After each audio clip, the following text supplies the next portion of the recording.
Ce que permettent les inattendus à but non lucratif, c'est à partir d'un projet qui commence à naître avec un croisement d'idées et plusieurs partenaires qui sont mobilisés autour d'un sujet commun, de renforcer des liens, de peut-être approfondir la connaissance de cette idée et la faire avancer en connectant avec des fondations qui parfois connaissent déjà un petit peu les partenaires, mais n'ont pas encore posé sur la table le sujet en question.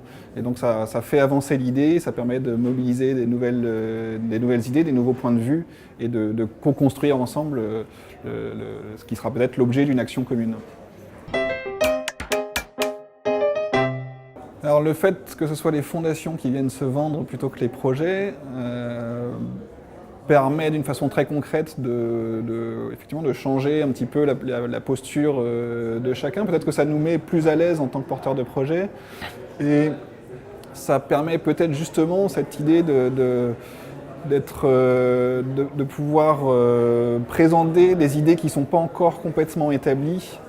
Et donc de pouvoir prendre le risque de commencer à aborder un projet qui n'est pas encore vraiment formalisé, mais qui est en train de se construire avec différents partenaires. Je pense qu'en l'occurrence, moi je ne l'aurais pas fait si j'avais été dans une posture de devoir présenter quelque chose de très ficelé à une assemblée. Là, c'était plutôt le contraire.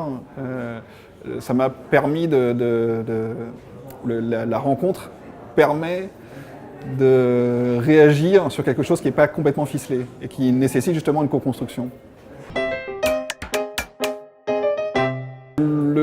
Le bilan que je ferai de cette rencontre, c'est à la fois quelque chose de toujours enrichissant justement dans les rencontres et les interconnexions que ça permet, et les associations d'idées que ça permet. Le fait aussi d'être inspiré par les relations que nous, d'autres porteurs de projets, avec les fondations qui sont présentées.